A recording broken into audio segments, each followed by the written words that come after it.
Terkait dengan banyaknya sentimen yang ada baik dari global maupun dari dalam negeri, seperti apa sih daya tarik aset keuangan domestik Indonesia? Ya, ada beberapa indikator, Mbak Nega. Memang kita melihat tentunya persepsi positif itu dari hasil asesmen beberapa credit rating agency yang kita masih stable ya outlook-nya.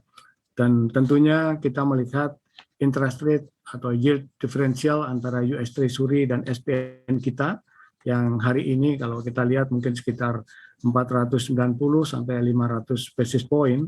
Artinya compare to peer countries ini sangat menarik. Kalau kita bicara total bond return, kita satu-satunya yang relatif positif sekitar 1,5%.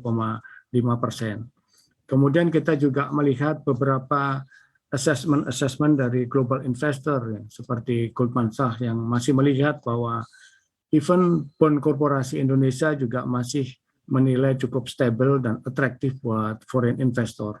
Nah tentunya ini kita juga melihat tahun depan akan banyak sekali daya tarik di pasar saham, khususnya adanya rencana initial public offerings untuk right issue emiten dan ekspansi bisnis korporasi pada tahun depan. Nah ini juga beberapa yang seperti Mitratel pipeline untuk IPO, ya. Kemudian ada beberapa isu IPO untuk yang GoTo, Blibli, Tiket.com, Inalum.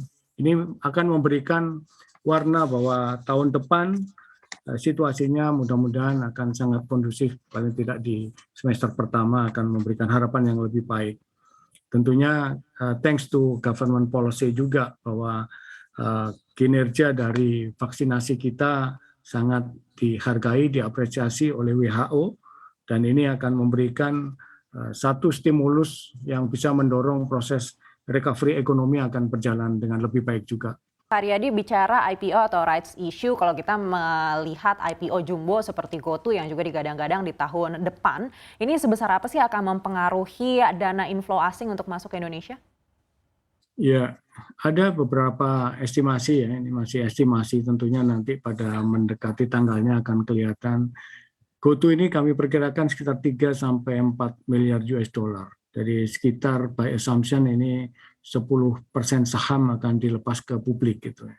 Kemudian beberapa bank itu kalau diakumulasi yang memiliki modal inti yang di bawah 27 triliun, itu ada ekuivalen sekitar 2 miliar dengan asumsi 10 sampai 20% dibeli non-residen. Mitratel ini kami perkirakan sekitar 1,5 sampai 1,8 miliar US dollar dengan asumsi 30-40% ini akan dibeli oleh non-residen. Dan ada seperti beberapa ya Tiket.com, Inalum, Blibli yang memang angkanya belum kami dapatkan secara akurat gitu. Ini satu situasi. Situasi yang lainnya tentunya kami tetap melihat dari kesiapan suplai falasnya pun kami tetap akan menjaga kebutuhan pasar domestik baik untuk kepentingan investor atau untuk kepentingan investasi yang jangka lebih panjang. Untuk informasi lebih lengkap dan berita terkait, klik link yang ada dalam deskripsi. Dan jangan lupa untuk install aplikasi CNBC Indonesia di App Store dan juga Play Store. Jangan lupa subscribe ya.